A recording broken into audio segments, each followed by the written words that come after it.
Fala pessoal, boa noite. Aqui quem fala é o Vitor Viller, tudo bem com vocês?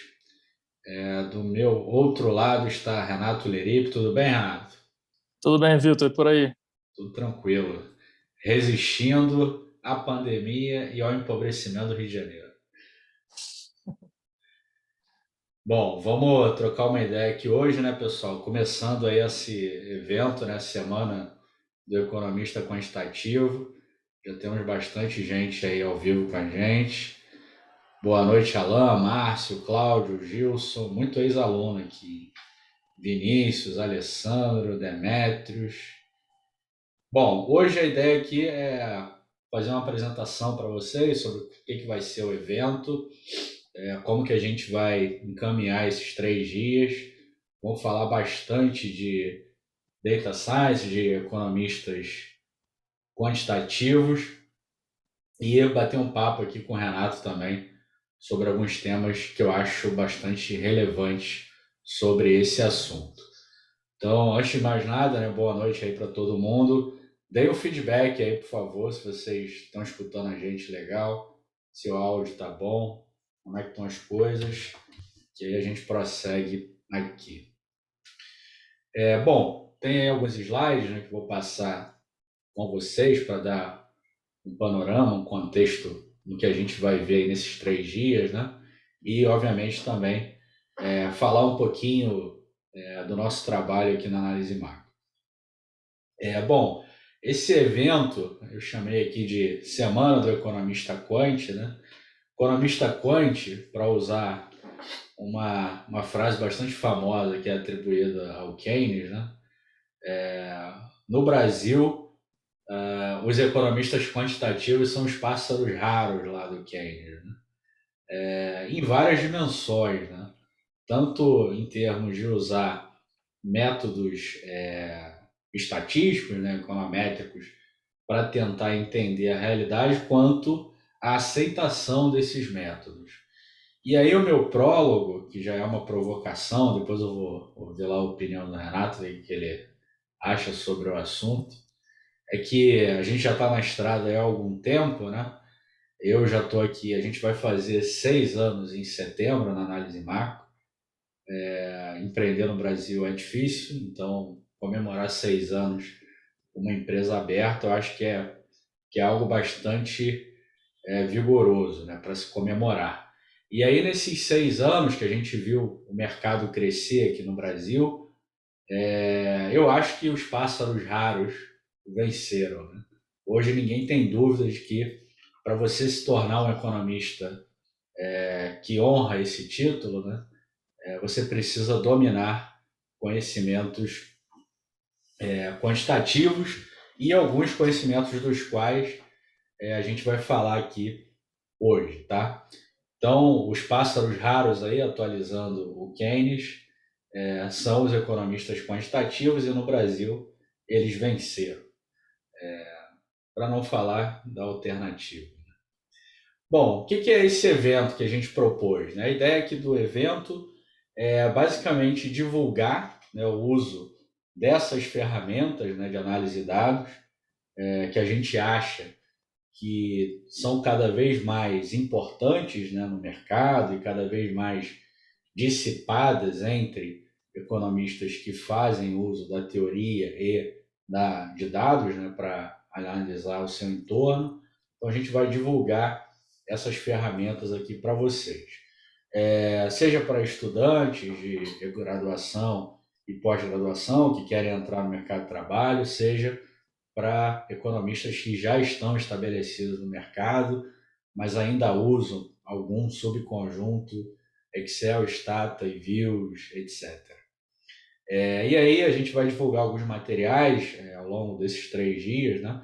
Lembrando que a semana do Economista Quant vai acontecer hoje, amanhã e na próxima quinta-feira, e a gente vai dar acesso a vocês aos diversos materiais aqui. E aí, para ter acesso a esses materiais, eu peço que vocês se cadastrem, se já não estão cadastrados, lá na lista que a gente criou aí da Semana Quant.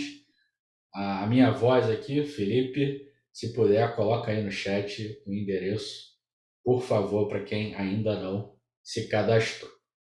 Bom, então o público-alvo aqui são estudantes de graduação e pós-graduação que preferencialmente, né, queiram trabalhar em bancos, consultorias, institutos de pesquisa, grandes empresas, etc., e acham que precisam de diferenciais competitivos num mercado cada vez mais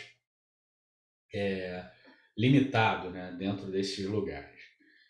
Professores também que buscam aí conhecimento de análise de dados, querem entender melhor o que é isso, né, ciência de dados, o que é data science, também são um público-alvo interessante. E, obviamente, os profissionais que já estão inseridos no mercado, mas ainda resistem, ainda usam lá Excel, Envios, Stata e PowerPoint. Bom, sobre mim, né? Daqui a pouco eu vou falar do currículo lá do Renato, mas sobre mim eu tenho bacharelado e mestrado em economia, mas acabei me especializando em data science.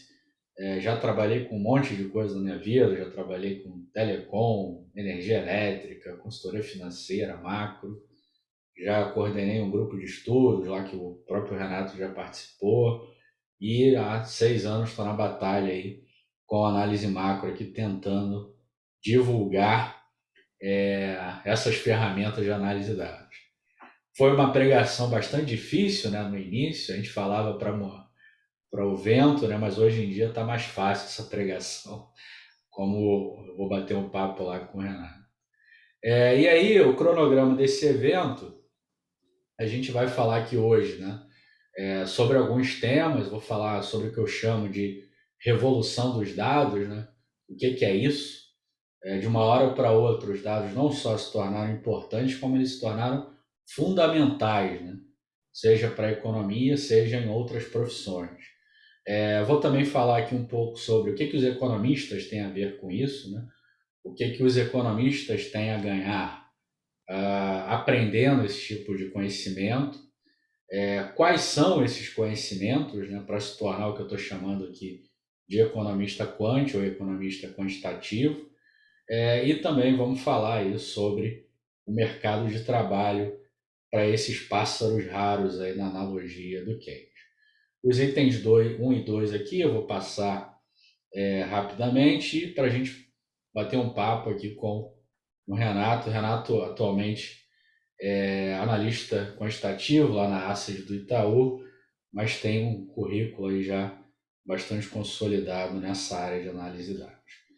Bom, no segundo dia, né, amanhã, a gente vai começar um trabalho aqui de nowcasting, né, do PIB, envolvendo todas as etapas de coleta dos dados, né, tratamento desses dados, até chegar lá na previsão propriamente dita do PIB. Tá? Então a gente começa esse trabalho amanhã e conclui ele na próxima quinta-feira.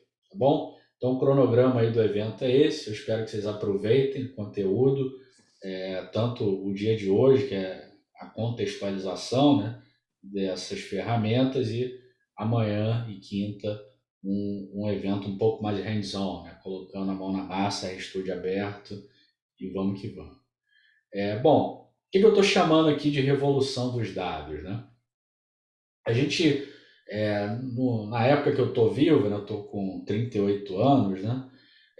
Nesse período aí de 3, 4 décadas, a gente assistiu, né, um avanço muito grande de duas coisas, né, da informática e das telecomunicações. Isso possibilitou uma revolução tanto na parte de armazenamento de dados, né, quanto da distribuição desses dados por atores, né, sejam dentro das empresas, sejam entre pessoas, o que gera diversos spin-offs, né, para falar aí a linguagem dos economistas. Né? E aí isso gerou a matéria-prima, né, para um monte de possibilidades. Né? Hoje em dia você consegue, com um laptop, né, trabalhar com coisas que há 3, 4 décadas atrás era praticamente impossível. Né? A tua capacidade computacional era bastante reduzida. Então, dada esse avanço, né, tanto da informática quanto das telecomunicações, a gente conseguiu ter a matéria-prima, que são os dados, né? E a partir dessa matéria-prima disponível, você precisava de um conjunto de técnicas para lidar com essas bases de dados. E a essa sistematização de técnicas, né, deu origem ao que hoje a gente está chamando de data science. E aí o que é o objetivo principal, né, de data science nessa definição? É tentar extrair, né, dessas bases de dados, que às vezes e por muitas vezes são bastante confusas, né, bastante brutas, vamos dizer assim, extrair informações úteis, né, sejam para organizações, sejam para países, sejam para as próprias pessoas, né? Então, a sistematização dessas técnicas, que aqui eu estou chamando de 4 operações, né? Parte de coleta dos dados, tratamento, análise e apresentação dos dados, a gente chama de data science. Tá? E aí, esse conjunto de técnicas, né, ele tem se tornado bastante difundido e com grande rapidez nesses últimos anos que a gente tem visto. A gente acabou de passar por um choque exógeno bastante forte no ano passado, né, que causou aí um desvio de trajetória em um monte de variáveis e provou ainda mais, né, que essa revolução nos dados ela veio para ficar. Né? Um exemplo disso é a própria possibilidade, né, de fazer análises de mobilidade, né, aqueles índices lá de mobilidade da Apple, do Google, enfim. Hoje toda a tua vida pode ser controlada no smartphone, no Apple Watch e por aí vai. Então existe uma infinidade de dados disponíveis, né, e você precisa de um conjunto de técnicas para lidar com esses dados. Quais são as aplicações interessantes a partir dessa análise de dados? Né? Eu citei algumas gerais e outras mais particulares que dizem respeito ao campo dos economistas. Por exemplo, aquele filtro de spam lá que você tem no teu e-mail, né, ele é fruto de um que a gente chama de um algoritmo de classificação, né, que vai classificar lá o teu e-mail como um e-mail legítimo ou como um e-mail não legítimo, que a gente chama de spam. Né? Isso é uma aplicação dessa análise de dados. Né?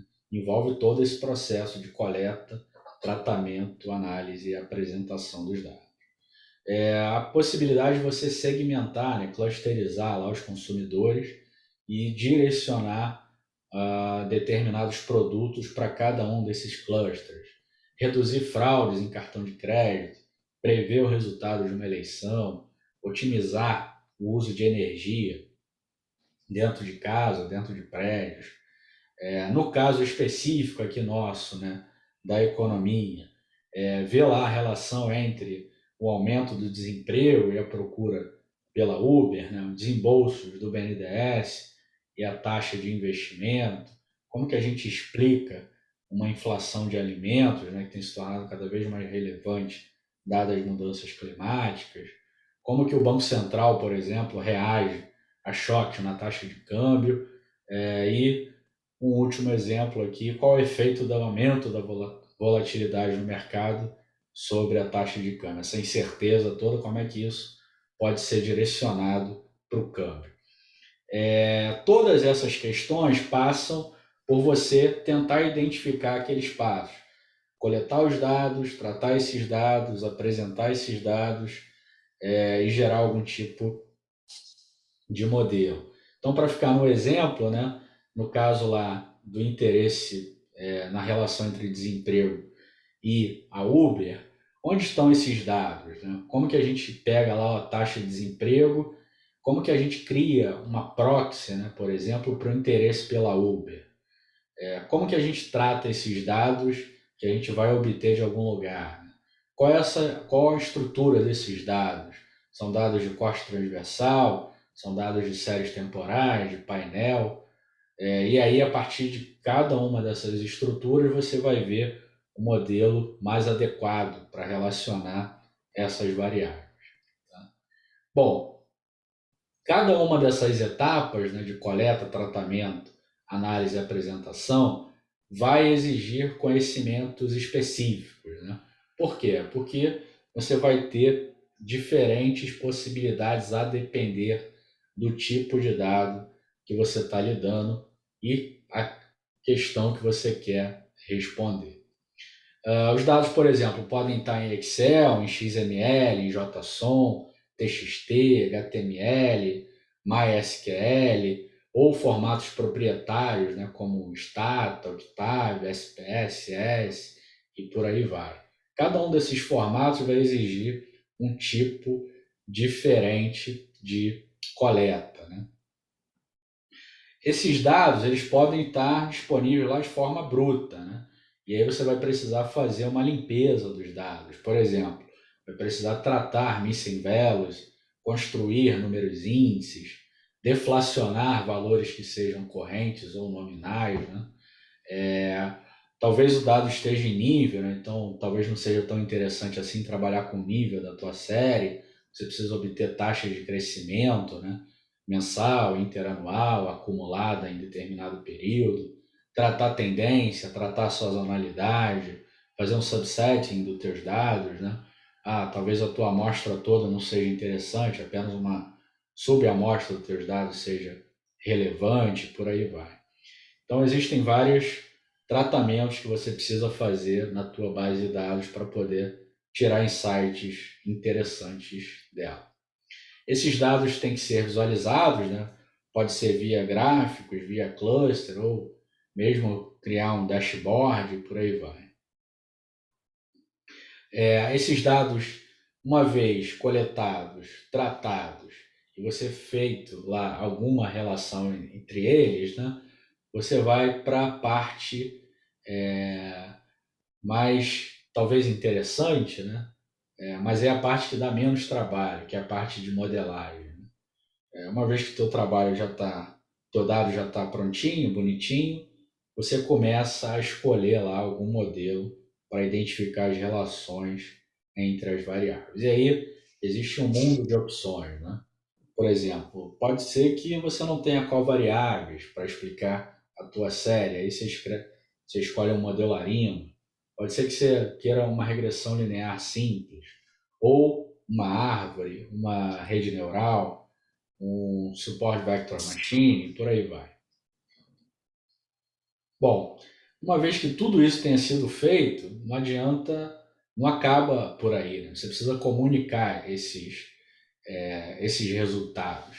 E aí a grande sacada aqui é comunicar isso no que a gente chama de documento reprodutível, né? Que você vai unir o teu output lá, que pode ser o output de uma regressão, por exemplo, com o modelo que gerou esse output. Então você produz documentos reprodutíveis, né? Que eu vou criar aqui, vou mandar para o Renato, ele vai saber reproduzir aquele resultado, né? Então é uma coisa que a gente tem tocado há muito tempo, né? Então você produz um relatório, uma apresentação, um dashboard, um website, etc. E tudo isso, além de ser reprodutível, é automatizado, né? Sei lá, usando uma nuvem, um GitHub Actions da vida, etc. Você consegue reproduzir o teu trabalho e automatizar tudo isso. Isso é possível de ser feito com Excel, com PowerPoint, com esses programas convencionais, Stata, Views, etc? Provavelmente não. A resposta aqui é que você vai precisar de ferramentas um pouco mais poderosas do que essas ferramentas convencionais que a maioria dos profissionais ainda utiliza. Uma dessas ferramentas é o R. O que é o R? O R é uma linguagem de programação, né, voltada para análise de dados, né? E ela une basicamente essas 4 operações em uma única plataforma, né? Você consegue coletar, tratar, analisar e apresentar o dado numa mesma plataforma. Então você não vai precisar abrir uma planilha Excel, abrir uma apresentação em PowerPoint, rodar o teu modelo no eViews e depois ficar no Ctrl+C, Ctrl+V lá, insuportável, né? Além do teu trabalho não ser reprodutível, você ainda não consegue automatizar o teu trabalho. No R não, no R você consegue unificar essas 4 operações, consegue tornar o teu trabalho reprodutível para qualquer pessoa pegar teu script e conseguir ler, além de tornar automatizado todo esse processo. E aí, além disso tudo, existem alguns outros motivos que a gente acha que o R seja interessante para tornar esse trabalho ainda mais produtivo. Destaco aqui alguns. Tá? A existência de uma comunidade grande e entusiasmada. Qualquer dúvida que você tiver, você joga lá no Google e provavelmente já teve alguém que passou por aquilo em algum lugar do mundo. Então, você tem esse fórum, né, aberto para fazer discussões. O R é gratuito, você não precisa pagar licença para obter ele, é só entrar no site, baixar e aprender a usar. Tem hoje, né, inúmeras bibliotecas em estatística, machine learning, visualização, importação e tratamento de dados. Tem uma linguagem estabelecida para data analysis e tem ferramentas poderosas de comunicação. Então, ele cumpre aquelas 4 etapas de análise de dados de forma bastante poderosa. Bom, você consegue, então, integrar com R todas essas etapas. Esquece o Excel, esquece o PowerPoint, esquece o Word, né? Não mandem currículo em Word, não precisa. Você pode usar o R para gerar lá um script, gerar o teu currículo. Enfim, você consegue substituir todas essas ferramentas. E aí, nessa semana do Economista Quant, a gente vai advogar justamente que os economistas têm tudo a ver com isso, né? E aqueles que ainda resistem provavelmente vão ficar para trás. Os economistas estão acostumados, né, com modelagem de variáveis econômicas e eles têm a se beneficiar muito fazendo uso dessas ferramentas, né, de data science. Ou seja, você incluir todas aquelas etapas num único ambiente. E aí, quando a gente está discutindo, né, uma verdadeira revolução de dados e, obviamente, as externalidades que provêm disso, né, que é a perda de diversos empregos para robôs, diversas profissões deixarão de existir num curto espaço de tempo. A pandemia veio talvez acelerar isso, né? Os economistas devem estar preparados para temas como Big Data, Machine Learning, Statistical Learning, Predictive Modeling e por aí vai. Tá? São temas que eram temas antigamente para um grupinho de pessoas, hoje em dia está se tornando cada vez mais o senso comum dentro da profissão. E aí uma evidência disso é que lá fora, né, cada vez mais você vê essa interseção entre data science e economia. Tem inclusive essa figura aí, mostra um curso do MIT, né, fazendo a junção entre aqueles conhecimentos que eu falei no início, né, poder computacional, economics e data science, mostrando que de fato essas coisas têm mais a ver do que à primeira vista você pode achar. Tá? Então, os economistas têm muito a ganhar com isso, e eu diria até que os que não ainda resistem, provavelmente estão perdendo aí bastante coisa. Bom, fiz aí esse overview, nessa introdução, e vamos bater um papo agora com o Renato, né? Falar um pouco de 2 temas, obviamente, a gente vai tentar aprofundar aqui, falar sobre quais são os conhecimentos necessários, né, para se tornar um economista quant. Aí convidei o Renato, que ele tem uma história legal para contar, como que ele evoluiu e se tornou esse economista quantitativo, e também dar um panorama aí do mercado. Renato, de novo, boa noite, obrigado aí por ter aceitado o convite e vamos trocar uma ideia aí com o pessoal. Imagina, prazer é meu, cara. Estamos velho soldado aqui de lives com você, né? De bate-papo, a gente está sempre junto nessa, né? Exatamente. Bom, fala um pouquinho aí, se apresenta, conta um pouco aí do teu currículo, tua história, como é que chegamos até aqui? Estrada longa, né? Estrada longa. Eu diria que a minha estrada aí nesse mundo de data science começou lá em 2015, né? Eu estava fazendo mestrado em economia também, né? Tenho graduação e mestrado em economia também, então comecei minha vida acadêmica aí como economista. E aí, durante o mestrado, eu tive o primeiro contato com o R, né? Enfim, não compreendia muito bem o que aquilo significava, né? Era uma novidade. Mas eu vi ali um potencial muito grande já desde o início. Assim, o que me chamava muito a atenção era a capacidade justamente de automatizar coisas, né? Talvez eu não tivesse ainda noção do escopo completo da coisa ou das aplicações possíveis, mas já me encantava de alguma forma a ideia de automatizar coisas, né?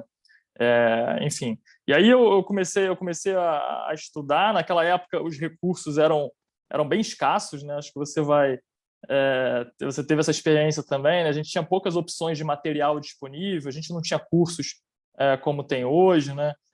Enfim, era um pouco mais solitário assim o caminho de quem decidia aprender R naquela época, mas ainda assim já existia uma comunidade bem ativa, né? Então isso facilitou bastante. E pessoas que de certa forma produziam materiais, aquilo também foi bastante interessante. Mas assim, eu posso dizer com toda segurança que o grande salto mesmo na minha proficiência com a linguagem aconteceu quando eu comecei a trabalhar diretamente com isso, assim, quando o meu dia a dia de fato precisava incorporar isso, né? E isso acabou acontecendo quando eu fui trabalhar na FGV, né? Meu primeiro trabalho profissional foi lá e já para uma posição que demandava conhecimentos em R. Assim, foi uma feliz coincidência que eu vim estudando R, meio que por hobby, assim, né, por qualificação extracurricular, mas eu não tinha ainda tido uma experiência profissional e lá foi demandada essa competência, né? E quando eu fui para lá foi bem para mexer com data science, assim, no estilo mais puro, assim, né? Que é você pegar uma base de dados bem crua, enfim, fazer todas aquelas etapas lá que você descreveu, que é deixar a base de dados bem redondinha para depois utilizar isso no modelo e, por fim, comunicar aquele negócio, né? Então, ali eu ganhei musculatura, assim, no sentido de que eu tive que limpar a base, eu tive que pivotar a base, eu tive que exportar aquela base para um formato que eu pudesse utilizar no meu trabalho. Então, assim, ali eu passei por todas as etapas do processo, né? Então, ali eu ganhei um pouco mais de musculatura. Na sequência, eu acabei me mudando para Brasília, né? Fui trabalhar no setor público lá, era uma empresa ligada ao governo do Distrito Federal, Codeplan, o nome. E lá eu era um economista já com esse perfil mais quant que você falou, né? Então, eu era um cara que analisava a economia, sobretudo a economia regional, mas eu tinha também essa atribuição de automatizar processos, de gerar relatórios automáticos, de gerar modelos preditivos, enfim, de fazer trabalhos econométricos que fugissem um pouco do padrão, né, no sentido de ter um pouco mais de criatividade ali para desenvolver coisas diferentes. Então, ali eu acho que desenvolveu bastante a parte mais criativa, né? Eu chegava com uma musculatura em data science, mas eu precisava inventar um pouco mais de coisa, né? Então, sair um pouco, para usar a expressão da moda, sair um pouco da caixinha, né? Tinha que inventar umas coisas aí. E aí foi uma coisa muito boa também, né? Porque acabou me permitindo ter muito contato com a parte dos modelos que são mais tradicionais, mas também de produzir coisa nova, né? Então, isso foi bastante interessante. E aí, na sequência, já em 2009, eu acabei me mudando para o Itaú, né? Para a Asset do Itaú, e lá, enfim, mercado financeiro já assim, criatividade no nível mais hard possível, né? Porque a gente está todo dia respondendo à demanda do mercado. Então, surge alguma questão nova que a gente precisa dar alguma resposta, né? Dar algum tipo ali de conclusão. A gente tem que inventar alguma coisa, a gente tem que inventar no bom sentido, né? Construir alguma coisa, né? E correr atrás de dados alternativos, né? Que você citou aí também, tem um volume muito grande de dados hoje em dia que infelizmente ainda não são estruturados de uma forma fácil, então você tem que correr atrás disso e, enfim, utilizar técnicas diversas para você obter esse dado de uma forma que você consiga trabalhar. Você tem que usar modelagens, né, técnicas estatísticas ou de machine learning para poder modelar esses dados, porque a própria estrutura desses dados às vezes não comporta técnicas mais tradicionais, então você tem que também ter um pouco mais de flexibilidade em relação a isso. Enfim, acho que eu diria que hoje o meu trabalho é basicamente resolver problemas e apagar incêndios, assim. Então, acho que se eu pudesse definir com uma palavra, assim, eu acho que é flexibilidade. Você tem que estar flexível e ter ferramentas suficientes para que te dê flexibilidade justamente para responder a qualquer tipo de demanda. Eu acho que é por aí. Maravilha, maravilha. Show de bola. Uma pergunta que o pessoal sempre me faz, né?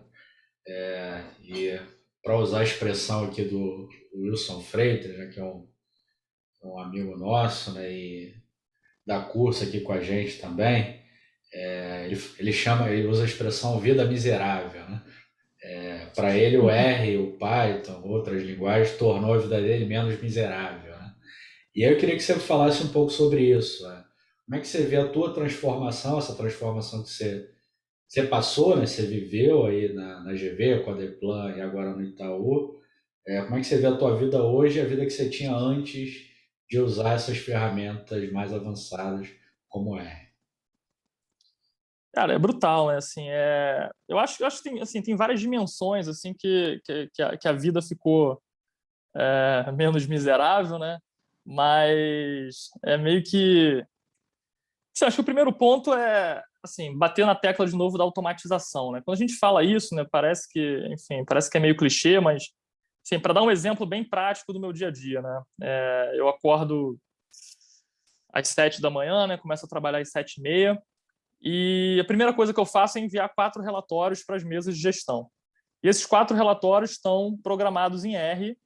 Eles já rodam durante a madrugada numa máquina que a gente tem dedicada para isso, de forma que, quando eu acordo, basicamente eu só dou uma revisada neles para ver se não teve nenhum erro ali de download de dados, alguma coisa que pode acontecer. Só dou uma passada de olho, coloco alguns comentários pessoais com base no que eu estou observando e disparo isso para as mesas. Isso provavelmente aí me consome uma média de 15, 20 minutos, tá? Mandar 4 relatórios que tem um conjunto enorme de dados ali, que já tem uma modelagem por trás, e basicamente meu trabalho é só conferir para ver se não teve nenhum erro ali no meio do caminho e colocar comentários pessoais, assim, que infelizmente ainda a gente não está produzindo comentários pessoais via R, né? Mas, enfim, só para ilustrar que seria um trabalho que provavelmente, se eu fosse fazer diariamente, né, confeccionar esses 4 relatórios ou então ter que rodar manualmente esse negócio, provavelmente consumiria a minha manhã inteira, né? Então,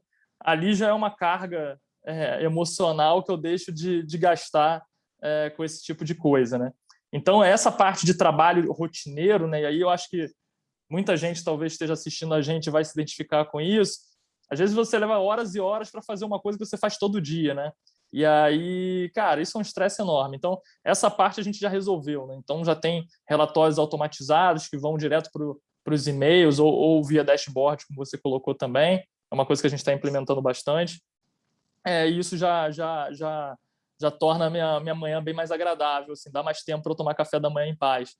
Então, essa é a primeira parte, né? Acho que automatizar é sempre bom, te dá produtividade, né? Você ganha tempo, isso é maravilhoso. A segunda parte que eu acho também bastante interessante assim, é a parte de ganho de escala, tá? Então, às vezes você está fazendo trabalhos que eles servem para outros propósitos, né? Para outras áreas, para outras variáveis que você queira analisar. E aí você pode utilizar aquele mesmo trabalho para expandir para essas outras áreas, para essas outras variáveis, enfim. Então, o ganho de escala é muito grande, né? Quando você tem uma ferramenta pronta que você tornou aquela ferramenta uma função e, eventualmente, aquela função se tornou um pacote, né, uma biblioteca, você cristalizou um trabalho ali que você perdeu, de repente, um dia inteiro para fazer, mas aquilo vai ser reaproveitado de maneira genérica para qualquer outra atividade semelhante que você queira fazer, né? Então, sei lá, vou dar como exemplo, a gente tem alguns pacotes, por exemplo, desenvolvidos para gerar projeções de variáveis macroeconômicas ou variáveis quaisquer, mas principalmente para variáveis macroeconômicas. Então, assim, isso demorou um tempo para construir? Demorou um tempo para construir, mas hoje em dia basta a gente introduzir a série de interesses que a gente quer prever ali e ele já vai reportar para a gente toda a parte de modelagem, toda a parte de métrica de acurácia dos modelos, enfim, já vai gerar um relatório completo descrevendo cada etapa ali e os resultados, né? Então, uma coisa que a gente fez uma vez, perdeu tempo aquela vez, mas nunca mais precisou fazer e a gente tem uma ferramenta à disposição para usar sempre que necessário. Então, essa parte de ganho de escala também, eu acho que é bem importante. E eu acho que, por último, assim, só para talvez fechar um pouco do que eu acho que é muito importante nessa parte também, é essa questão dos dados alternativos, tá? Porque, assim, sobretudo na esteira aí dessa onda de Covid, né? A gente viu uma mudança estrutural muito importante nesse mercado, depois a gente pode falar um pouco mais sobre isso, mas é que surgiram muitos dados alternativos, né? E talvez eles estivessem até lá por muito tempo, né? Mas a gente nunca olhou porque, enfim, em tempos normais a gente segue o jogo e trabalha com aquilo que a gente está acostumado, mas quando a situação muda de uma forma abrupta, como foi, né? Aquelas variáveis de mais baixa frequência, elas não dão para a gente um retrato tempestivo do que está acontecendo, a gente acabou precisando recorrer a variáveis de mais alta frequência. Então, é isso que você está falando, é dado de mobilidade, é dado de consumo de cartão de crédito, enfim, são dados diversos que a gente passou a ter acesso, né, para analisar a economia numa frequência mais alta, só que esses dados não estavam em formatos convencionais, né? Eles não vinham para a gente num formato convencional. A gente não entrava lá no site do IBGE e baixava isso, a gente não entrava no site do Banco Central e baixava isso. Então, assim, houve claramente uma vantagem de quem tinha um aparato ali de data science para lidar com esse tipo de coisa, né? Foi mais fácil pegar esses dados, produzir esses dados de uma forma mais produtiva, né? Então, acho que isso aí também foi um ganho importante assim, para quem dominava essas técnicas. Tá? Maravilha, maravilha. Acho que um ponto bem importante aí é chamar justamente a atenção, usando de novo lá o jargão do Wilson, né? Tornar a vida menos miserável, né? Esse teu exemplo aí do relatório é maravilhoso, né? Se você fosse ter que fazer esse relatório aí todo dia, né? São 4 relatórios, né, que você falou. Fazer 4 relatórios São todo dia 4. provavelmente consumiria a tua manhã toda, né? E você faz em 15, 20 minutos. Provavelmente para quem ainda não tem esse tipo de conhecimento, vai ter que perder a manhã toda aí mandando o estágio A lá. vida é um pouco mais miserável. A vida é bem mais miserável para essas pessoas, né? E acredito que esteja muita gente se identificando com esse tipo. Vamos dar uma olhada aqui, né? O papo tá legal, acho que tá bem interessante. Dá uma olhada em algumas perguntas aqui. O pessoal tá interagindo. Boa noite aí para a galera, para quem não dei boa noite. Tem um monte de gente aqui. Márcio, Vanessa, Guilherme, Davi, Jael, enfim, um monte de gente aí, boa noite. Walter me citou nominalmente aqui, boa noite, Walter. O Felipe Aqueu está perguntando, são necessários conhecimentos em programação para essa carreira? Para você se tornar um economista quântico, no jeito que a gente está conversando aqui, sim, Felipe. Você precisa adquirir o mais rápido possível, né, eu diria, conhecimentos em linguagem de programação. Obviamente, você consegue fazer esse tipo de automatização sem usar programação, mas eu acho que para o nível que a gente está discutindo aqui, é necessário sim, tá? Então acompanhe essa semana que a gente vai dar várias dicas de como aprender esse conhecimento, tá? O Eliandro, quais são as oportunidades de carreira sendo economistas com experiência em R, além do acadêmico? O Renato está aqui justamente para responder essa tua pergunta. Ele trabalha numa asset, usando lá diariamente o R como ferramenta para as demandas dele. Tá? Então, você pode trabalhar numa consultoria, num banco, numa instituição de pesquisa, etc. Existe vida fora da academia, né, Renato?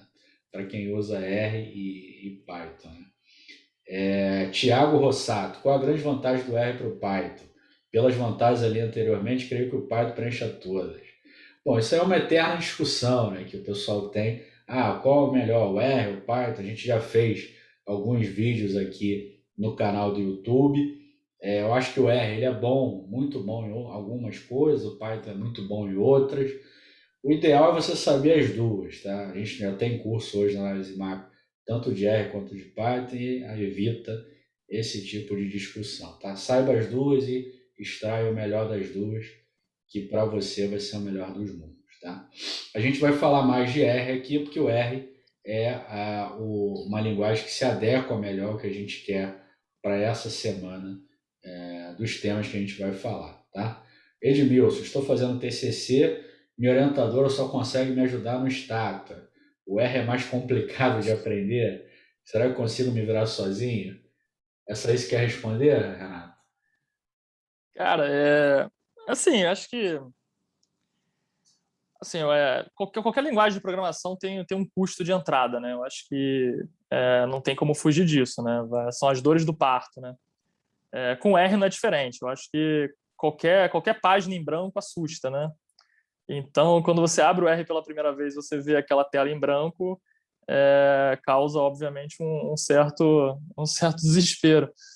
Mas as recompensas são grandes, assim. Eu acho que, assim, hoje em dia, eu acho que tem pouca dúvida de que, assim, tirando essa questão de R versus Python, enfim, acho que se você for comparar com softwares mais tradicionais aí, tipo Stata, tipo Vue, etc., eu acho que não tem muita dúvida de que essas linguagens mais flexíveis como R e Python têm grandes vantagens, até pela questão da integração que o Vitor falou, né? Então você tem a oportunidade de juntar tanto a parte de importação, quanto a parte de tratamento, quanto a parte de modelagem e a parte de comunicação. Então, você ter esse pipeline todo unificado numa plataforma só, sem dúvida alguma, é uma vantagem em si mesmo. Assim, acho que não tem muito o que pensar.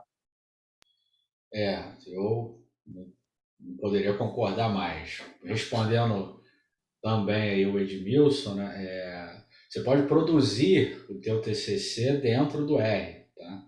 Você escreve lá um script, né, em R Markdown e produz o teu TCC dentro do R, né? Então você une lá uma parte de código, né, roda o teu modelo e ainda consegue escrever os capítulos lá mais teóricos, vamos dizer assim, do teu TCC. Então, as vantagens são inúmeras. E hoje em dia você consegue aprender sozinho, tanto o R quanto outras linguagens. Tá? Obviamente que existem cursos, né? Eu vendo curso, então tenho que falar sobre isso.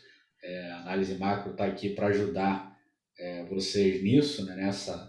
Nessa barreira à entrada, né? Que existe. Então, nosso objetivo aqui é justamente facilitar a vida de quem quer aprender essa linguagem. Ao longo da semana, vocês vão ver mais sobre isso. O Eduardo Castro pergunta: é necessário uma máquina super poderosa para rodar esses sistemas? Antigamente era, hoje em dia menos, né? Hoje em dia, no próprio teu laptop aqui, você consegue operacionalizar esses modelos. E, além disso, se o teu modelo for muito complexo, hoje você tem soluções na nuvem, né, para rodar esses modelos mais complicados, né? E soluções até não tão caras, né, como a AWS lá da Amazon, a própria o Google Cloud, por aí vai, né, Renato? Antigamente era pior, né? O Alan Albuquerque faz uma pergunta interessante. Nas entrevistas são feitos um teste prático, ele está, obviamente, pensando em entrevista de emprego, né? O Renato pode falar sobre isso, né, hein, Renato? Então, Acho que eu quero saber se bom, você sabe R. então, no meu caso aconteceram entrevistas, né, no sentido de, e aí é até engraçado, né? Vou citar aqui o caso do meu primeiro trabalho, então, que foi lá na FGV, e aí quem me entrevistou nessa parte mais técnica foi a Carol, que já teve presente aí num podcast nosso, né, Ana Carol. Na época ela trabalhava com isso já na FGV, já há muito tempo, já era craque nessa parte de programação em R. E assim, eu não tive que fazer nenhum tipo de teste prático, né? O que ela fez na época foram perguntas, né? O que eu fazia com R, como é que eu fazia aquilo, que bibliotecas eu utilizava para visualização de dados, enfim, eram perguntas mais sobre o que eu já vinha trabalhando, o que eu já vinha fazendo. Não foi nada do tipo, abre o computador aí e me mostra o que você sabe fazer. E na sequência dos trabalhos também, enfim, à medida também que eu fui ganhando um pouco mais de experiência, de mais senioridade, essas questões acabaram não se colocando, assim, porque, enfim, já se assume que você vem trabalhando com aquele tipo de coisa, então é uma coisa mais verbal mesmo, do tipo, que trabalho que você desenvolve, coisas que você já fez. E aí eu também acho o que me ajudou muito nessa etapa de não precisar provar, né, a cada entrevista, né, a cada vaga, o que eu sabia, o que eu não sabia, foi que na época, eu lancei um blog, né? E aí eu lancei um blog no qual eu postava lá diversos exercícios, diversos trabalhos que eu realizava, eu colocava nesse blog junto com o código lá, né? Então, acho que a dica que eu dou aqui sempre que possível, mantenha um repositório ali, cria um GitHub para você, ou cria um blog, enfim, cria algum espaço ali onde você possa comunicar o seu trabalho, que você possa, né, deixar o seu trabalho ali exposto, porque eu acho que isso, no fim das contas, acaba tirando um pouco dessa pressão de que é ter que fazer uma prova ao vivo ali, alguma coisa desse tipo. Então, a pessoa vai entrar ali, um recrutador, um entrevistador, vai ver que você tem um trabalho ali pronto, que você fez e que é compatível com um determinado nível de exigência que eles têm. Eu acho que isso vai facilitar bastante as coisas. Pelo menos no meu caso, foi bastante importante. Boa, boa, Renato. Para quem não sabe, né, a Análise Macro nasceu também de um blog, né? Eu tinha um blog Verdade.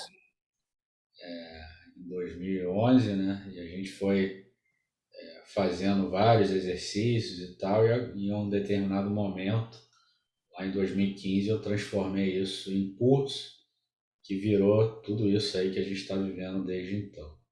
Então, sempre, hoje em dia, talvez um blog não seja a ferramenta mais interessante, né? Mas mantenha um canal no YouTube, mantenha um repositório no GitHub, porque é o teu portfólio que é justamente o que o Renato falou, né? Mostra o que você sabe fazer, né? E tentem fazer coisas mais interessantes, tá? Não fiquem reproduzindo lá o Ares, né? Aquele que todo mundo conhece, mas tentem pegar casos um pouco mais interessantes e trabalhar sobre eles. Realmente uma boa dica. O Thiago Ladeira fez uma pergunta legal aqui, Renato. Como posso medir objetivamente o meu nível de conhecimento em R, depois de anos usando a linguagem? Caraca, essa é difícil, assim. Essa é Às difícil. vezes eu me pego, às vezes, me fazendo essa pergunta, né? Nem eu sei qual que é o meu nível, assim. Cara, eu acho que, assim, eu costumo pensar como um idioma, né? Eu acho que é isso, né? Uma linguagem de programação é um idioma, então pensa como se fosse um inglês. Então, assim, quando você tem um problema na sua mão, independente da natureza dele, você consegue resolver esse problema, você consegue dar uma resposta para ele sem ficar travado. Se a resposta é sim, você provavelmente é um cara avançado em R, né? Agora, se você tem problemas e você trava em algumas coisas, se você não sabe algumas estruturas básicas do tipo, fazer um loop, fazer uma função, alguma coisa desse tipo, enfim, acho que aí já mostra que talvez não seja tão avançado assim. Eu acho que assim, a linguagem de programação você tem que sempre buscar, enfim, chegar num nível que você resolve os problemas sem ficar travado. Eu acho que esse que é o grande objetivo, assim. Eu evito um pouco fazer essa categorização de iniciante, intermediário e avançado, porque no fim das contas, eu acho que, assim, como eu vejo o meu trabalho, né, eu sou um resolvedor de problemas, né? Então, assim, se o problema chega para mim, eu preciso resolver ele. Não adianta eu falar que eu sou iniciante, intermediário e eu só consigo chegar até tal ponto, porque isso não interessa. Eu acho que no final das contas, o objetivo dado um problema, você tem que resolver. Então eu costumo medir dessa forma as coisas, né? A gente pensa muito parecido, realmente. Também tenho essa ideia, tipo, você pega um problema e consegue escrever um script do início ao fim, sem recorrer a muita ajuda, né? É realmente porque você está num bom nível.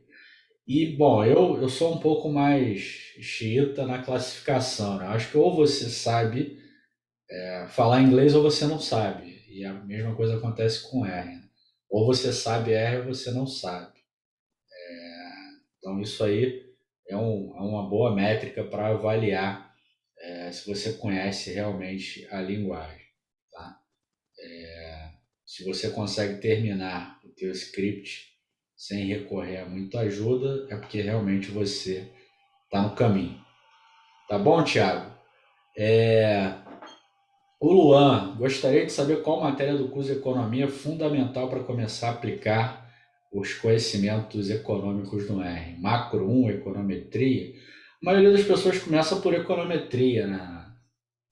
Eu diria que estatística e econometria, assim, que são irmãs, né? É, Mas estatística e econometria, com certeza. Talvez estatística até num nível anterior, né? Porque, no fim das contas, você pode nem chegar, em muitos casos, a modelar o dado, a fazer uma regressão, a fazer um modelo, mas no nível mais básico, às vezes você quer ter estatísticas descritivas dos dados, você quer saber como é que é a distribuição daquela variável. Então, eu diria que para você, pelo menos, ter um mínimo de traquejo na análise ali com R, para analisar dados, eu acho que a parte de estatística é fundamental. Aqui na análise macro, o nosso curso mais vendido, né, é o curso de análise de conjuntura. Fruto lá do grupo de conjuntura, né, que a gente criou lá na UF. A gente usa basicamente a macroeconomia como laboratório para o R. Né? Hoje o curso já está na versão 5.0 e trata menos de estatística, econometria e mais a parte de coleta, né? Aquela parte inicial lá que eu falei no início, né, da nossa conversa aqui, a parte de coleta e tratamento dos dados. Então existem várias formas de começar, tá, Luan? Aí vai depender realmente. Eu começaria pelo que eu mais me interesso, né? Se eu gosto de macro, eu começo com macro. Se eu gosto de micro, eu começo com micro. Se eu gosto de estatística pura, eu começo com estatística pura. E por aí vai. Acho que comece por onde você se sente mais confortável. Josué, meu TCC eu estou escrevendo no LaTeX. A parte quantitativa estou fazendo em Python. E dentro do Python gero código LaTeX. Tá bom, Josué. Boa sorte para você. Eu abandonei o LaTeX já tem alguns anos, tá? Acho que o R Markdown O Markdown, de forma geral, é bem mais simples e bem mais amigável, né? Digamos assim. Alan, depois de alguns cursos é bom fazer projeto e tarefas no GitHub para mostrar seu conhecimento? Sim, Alan, foi o que a gente falou aqui. A ideia de mostrar que você sabe fazer é bem legal. O Daniel, decidi empreender R esse ano, iniciei em janeiro. Não foi muito fácil, porque a plataforma não é convidativa no primeiro momento, mas me valeu muito a pena ter conhecido esse negócio. Daniel, foi o que a gente comentou, né? No início realmente tem uma barreira à entrada, né? Mas uma vez superada essa curva de aprendizado, as coisas melhoram muito, né? E também complementou. A análise macro ajudou, porque eu sou economista e os cursos são bem direcionados para a área. Para mim foi muito válido. Então é nosso aluno. Obrigado, Daniel, pelo feedback. Luan, a linguagem R ou outra linguagem são utilizadas na área financeira, no serviço público, estatal ou força armada? Renato pode comentar, ele trabalhou lá na Codeplan, né? Era uma instituição pública, né? Eu acho que sim, né, Renato? Hoje em dia a gente tem várias experiências aí no setor público, né? Utilizando o R como instrumental, né? Tem um site lá do Tesouro, o Fernando Barbalho, tem liderado uma equipe de dados lá bem legal, né? O que você acha? Onde tem dado, tem espaço para esse tipo de coisa, né? Eu acho que hoje em dia essas barreiras já caíram, né? Acho que em qualquer setor, seja público, privado ou acadêmico, a linguagem tá dominando, assim.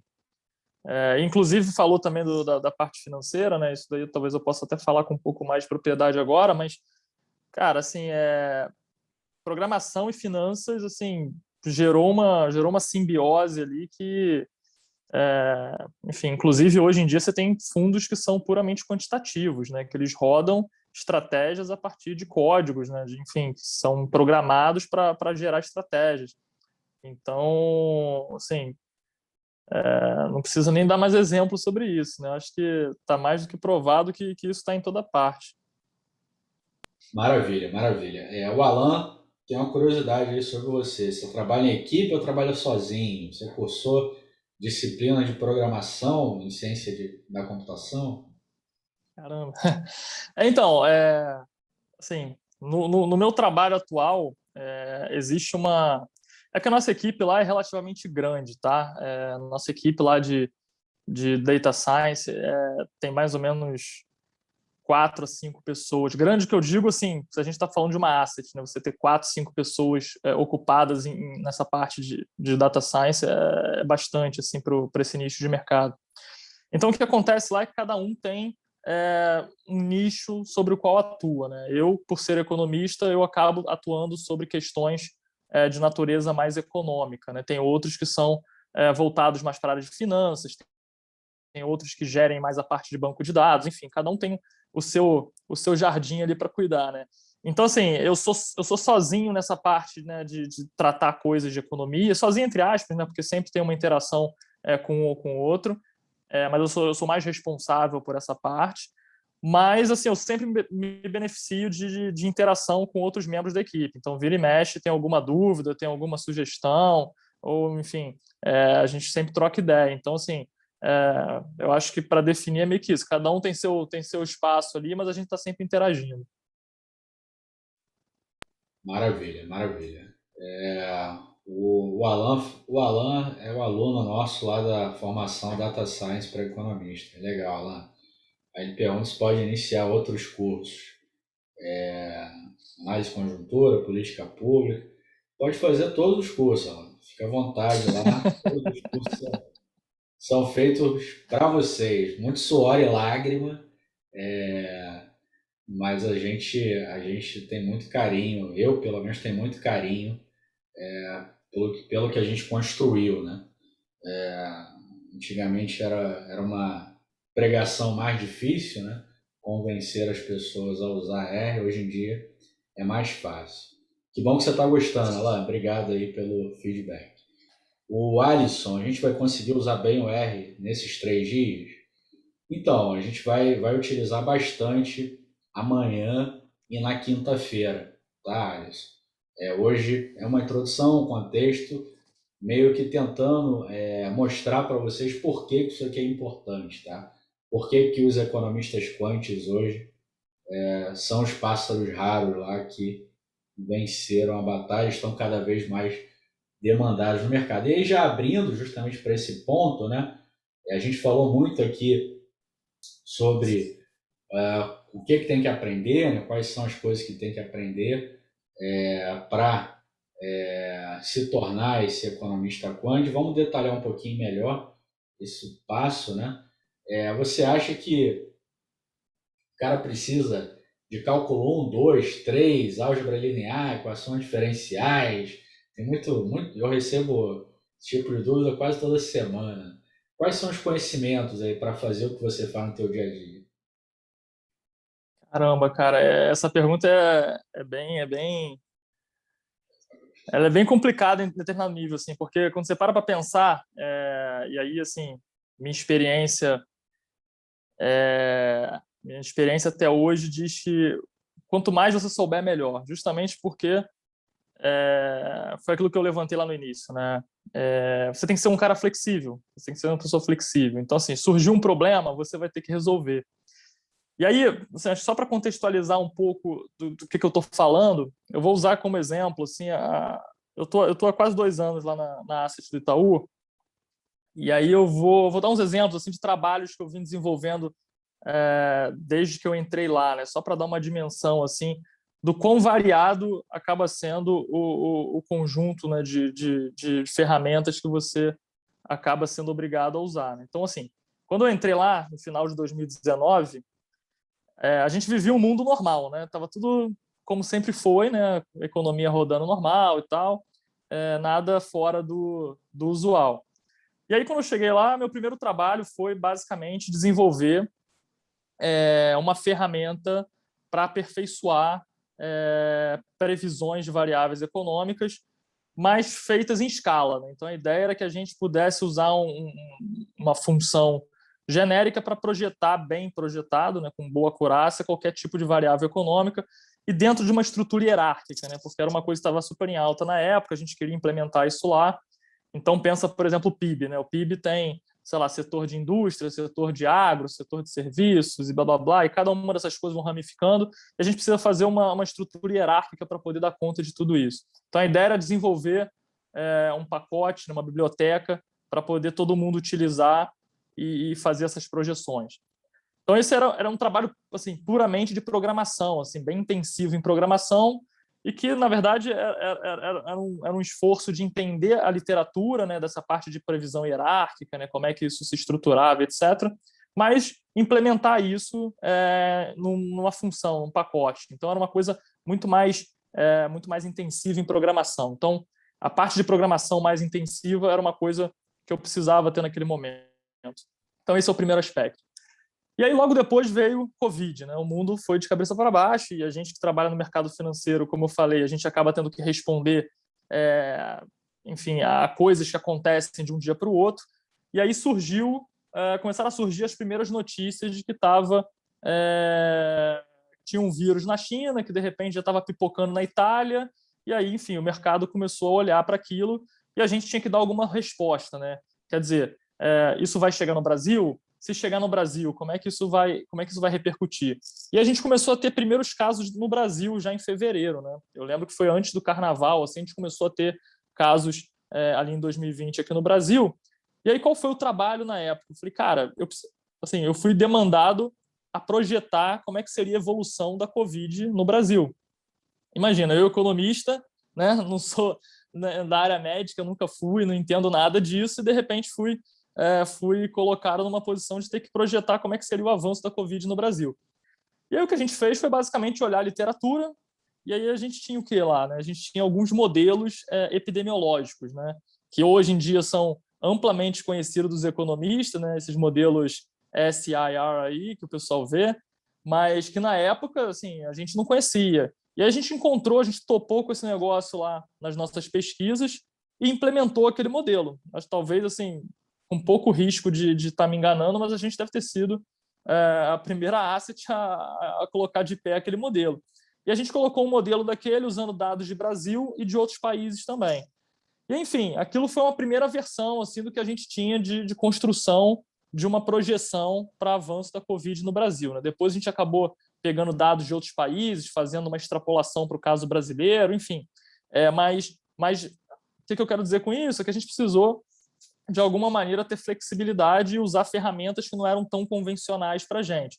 E esse modelo aí que eu citei era um sistema de equações diferenciais, basicamente. Então, assim, ajudou a ter alguma noção de equações diferenciais. Caso contrário, enfim, não conseguiria colocar isso de pé com certeza. Depois que passou essa parte de Covid um pouco, né, eu lembro que chegou a vez de eleições nos Estados Unidos, né? E aí a ideia era, bom, a gente tem que ter alguma boa estimativa de resultado eleitoral nos Estados Unidos, né? E eu acho que o Vitor até citou isso na introdução como sendo um dos produtos que a gente pode alcançar nessa parte de projeção eleitoral e tal. E aí, na época, né, eu lembro que tinha um debate muito grande no sentido de que já existiam modelos para projetar resultado eleitoral lá nos Estados Unidos, né? Só que esses modelos eles tinham falhado miseravelmente assim, em eleições anteriores. Né? E aí, qual era a razão disso? A razão disso, né, entre outros motivos, uma delas era que esses modelos eles não conseguiam dar conta muito bem, não existia uma estrutura muito bem acurada de correlação de erros. Né? Então, se você errava num estado, automaticamente você errava num outro estado que era parecido, mas você não conseguia, dentro daqueles modelos originais, ali, dar conta disso de uma forma muito, muito bem elaborada. Então, o que a gente fez foi pegar esses modelos originais, né, que já estavam amplamente difundidos na literatura, e a gente foi lá e mexeu naquela matriz de variância-covariância dos erros do modelo. Então, isso acabou fazendo com que nossos modelos respondessem melhor aos dados do que a versão mais pura, né, mais original daquele modelo. Então, aí, só para ilustrar, que a gente já entra com um conhecimentozinho de estatística mais sofisticado, nessa coisa de mexer em matriz de correlação dos erros, etc. Então, enfim, no fim das contas, é o que eu estou querendo dizer aqui, né? Eu estou misturando aqui conhecimento de programação, conhecimento de estatística, conhecimento de matemática, tudo isso de uma forma assim que, na maioria das vezes foi inesperada, né, porque surgiu e a gente teve que fazer meio que em cima da hora, mas que sem essas ferramentas ali, né, sem esse conhecimento já adquirido, provavelmente a gente não conseguiria fazer no tempo que foi demandado. Então, assim, para fechar o raciocínio, eu acho que se eu fosse colocar assim, em caixinhas, eu acho que, cara, tenta absorver o máximo que você puder de estatística, o máximo que você puder de ferramentas matemáticas de modelagem, essa parte de equações diferenciais, eu acho que ajuda bastante quando você quer fazer modelinhos mais estruturais e tal. A parte de programação tem que estar super afiada, porque, enfim, toda implementação vai gerar uma carga de programação, então tem que estar preparado para isso.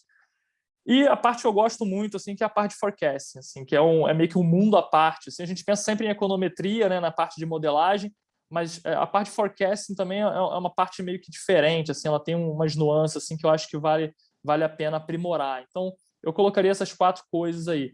E, adicionalmente, uma coisa que às vezes a gente nem fala muito, né, mas eu acho que é uma coisa que é muito importante, que vai ganhar importância cada vez mais, é ter algum domínio também de linguagem de base de dados, né? SQL, por exemplo, é uma coisa que mais recentemente eu tenho usado bastante, justamente porque o volume de dados está tão grande que às vezes é impossível você fazer as manipulações básicas dentro do próprio ambiente do R, né? Porque o R ele acaba carregando para a memória os dados que você importa. Então, às vezes, você precisa entrar ali no seu banco de dados e performar algumas operações antes de importar aquilo para análise dentro do R. Então, acaba sendo muito importante ter algum domínio também de SQL. Então, eu colocaria essas coisas aí como sendo bem pilares assim para ter uma boa destreza na parte de quantitativo, tá? Maravilha, maravilha. Acho que foi uma resposta bem completa aí, né? E é basicamente o que a gente vê aqui na análise macro hoje. A gente tem cursos direcionados para todas essas áreas, né? Endereçando todos esses problemas. E, bom, ao longo da semana a gente vai ver alguns casos práticos, né? Vou ilustrar daqui a pouquinho, que a gente vai ver amanhã na quinta-feira, né? Mas continuando, né, as perguntas aqui, o Alan está perguntando: os engenheiros estão tomando vaga dos economistas? O que você acha, Renato? Então, essa parte de quantitativo, né, eu acho que é uma área que democratizou bastante. Assim, eu acho que não dá para contar com reserva de mercado. Tá? Então, assim, eu posso citar, por exemplo, lá na nossa área do Itaú, a gente tem eu que sou economista, tem um colega que é físico, tem um outro colega que é engenheiro, o nosso head lá também é engenheiro de formação, depois acabou fazendo mestrado e doutorado em economia. Enfim, eu acho que assim, não dá para contar com reserva de mercado. Eu acho que a sugestão aqui, o conselho, seja bom, assim, seja bom, se aperfeiçoe, né, aprenda técnicas. Eu acho que assim, o economista ele tem uma certa vantagem. Cada profissão tem suas vantagens e desvantagens, né? Eu acho que a vantagem do economista talvez seja a sensibilidade para olhar um dado ali e entender mais profundamente qual é a mensagem daquele dado. A gente tem mais capacidade, eu acho, analítica de entender sinais a partir dos dados, tá? Eu acho que a gente já é treinado meio que a analisar dado desde muito cedo, né? Então a gente acaba tendo um pouco dessa sensibilidade que ajuda muito, tá? Não é uma característica desprezível, não. Naturalmente, o pessoal de TI, né, de ciência da computação, de física, enfim, de engenharia, geralmente eles são mais treinados na parte de programação, né? Enfim. Então, eu acho que, para a gente, o ideal seria aproveitar essa sensibilidade que a economia dá de enxergar dados, de enxergar relações, né? De ver ali sinal nas coisas e colocar uma boa dose de programação em cima disso, que eu acho que aí dá um mix que tende a favorecer um pouco a nossa profissão. Legal, legal. Eu costumo dizer que a gente, cada vez mais, né, vive a era das habilidades, né? Você precisa saber fazer as coisas. Então, o título que você tem importa menos e cada vez vai importar menos, né? Para se candidatar a uma determinada vaga ou para ocupar e para resolver um determinado problema. Então, acho que se você hoje é economista ou está fazendo graduação em economia, óbvio que vai ter vantagens e desvantagens de fazer isso, né?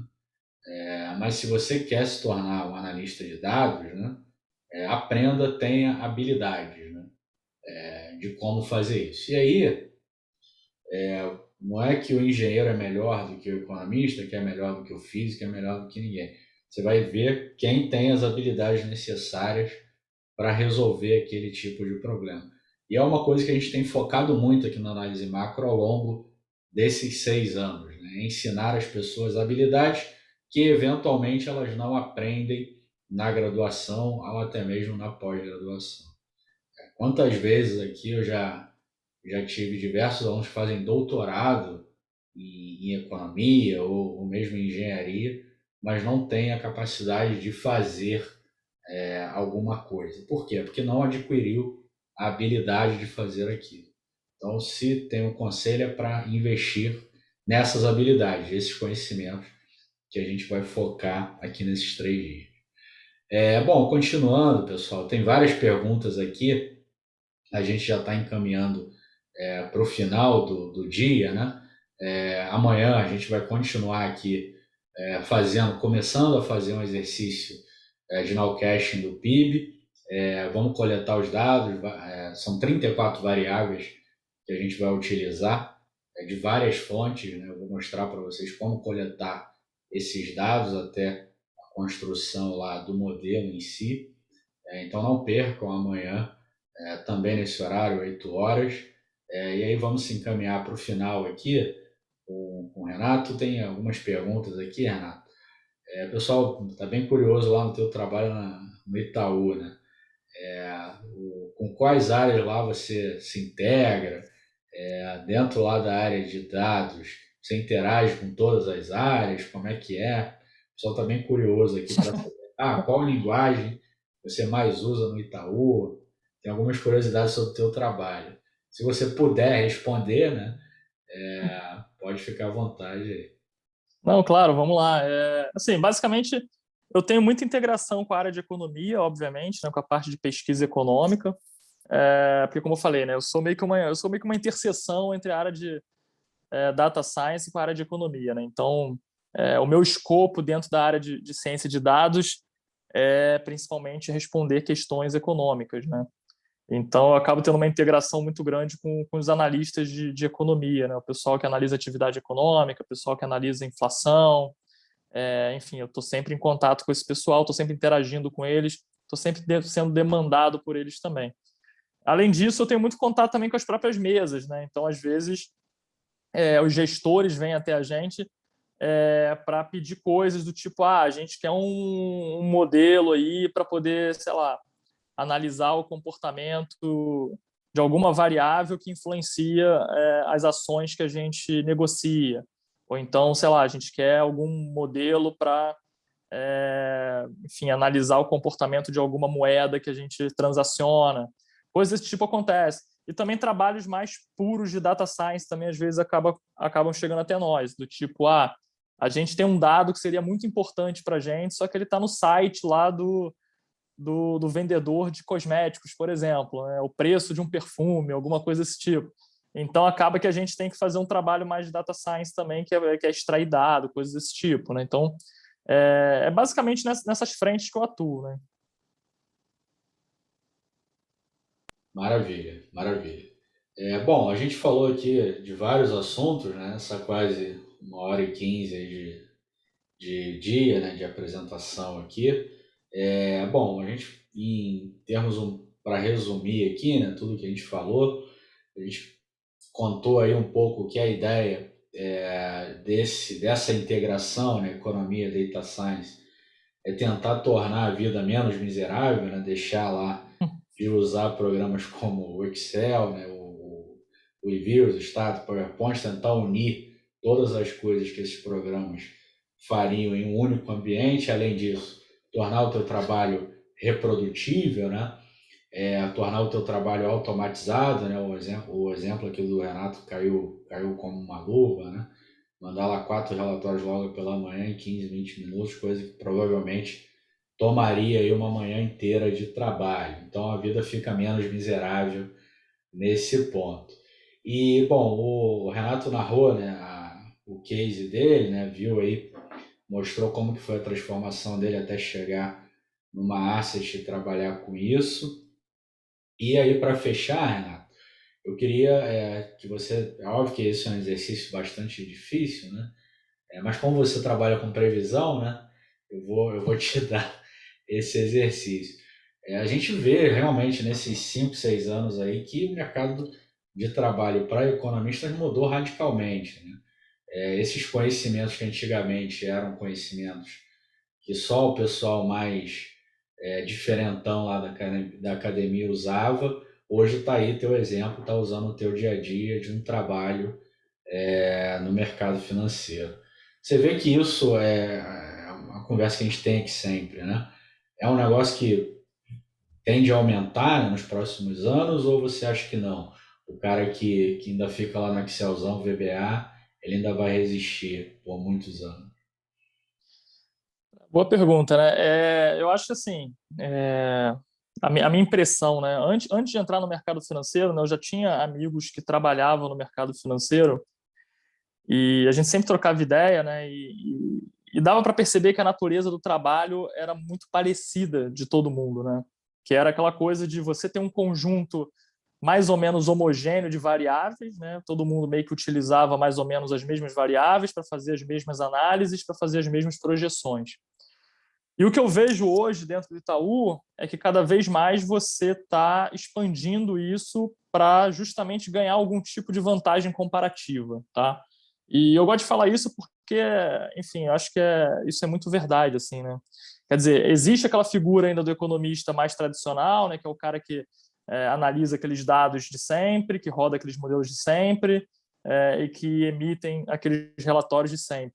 E tem cada vez mais esses economistas que já têm uma veia mais quantitativa, que já tem uma linguagem de programação ali embutida, que são os caras que conseguem, de alguma forma, ampliar o horizonte, ampliar o escopo da análise e ganhar produtividade, que é uma coisa que a gente comentou aqui, acho, durante essa live, que é a coisa de usar dados alternativos, de pegar fontes, outras fontes de dados que não são aquelas padronizadas que geralmente o pessoal usa, ter mais criatividade para poder elaborar exercícios diferentes, ganhar escala, né? Ganhar escala no sentido de você conseguir reproduzir uma mesma análise para um conjunto muito maior de variáveis.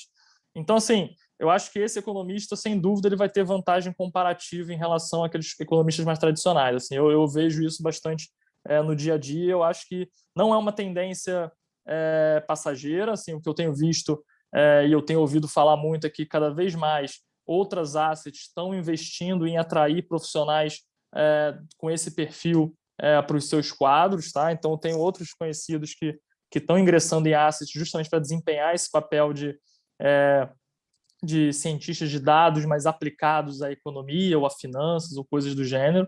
Então, eu acho que é um movimento que está só começando, assim, apesar da gente já estar meio velho nisso, né, Vitor? Mas eu acho que é um movimento que está ganhando fôlego nos últimos 2 anos aí, e com certeza não fez pico ainda. Eu acho que é uma coisa que vai continuar por um bom tempo. E só uma pergunta que eu esqueci de responder, acho que alguém perguntou, eu não me lembro o nome, qual linguagem de programação que a gente usava lá, né? Assim, o Itaú é bem democrático com isso, né? Então, lá a gente tem Python e R, geralmente, né?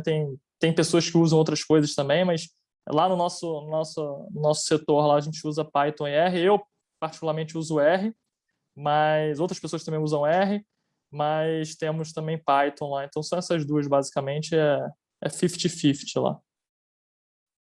Legal, maravilha.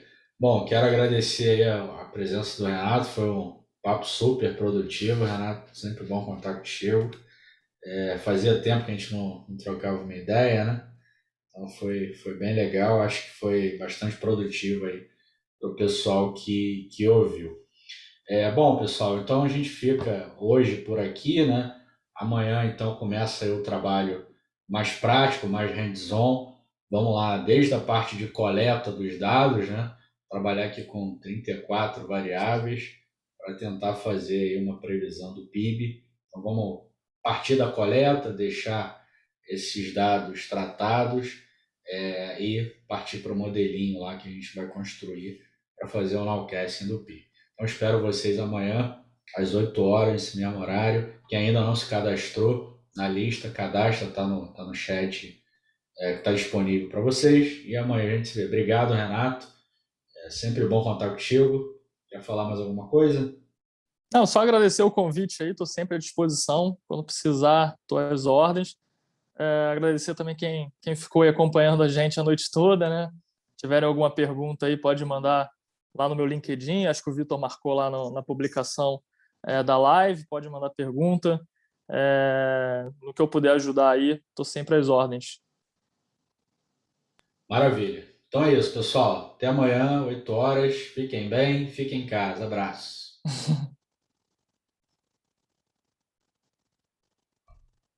Show.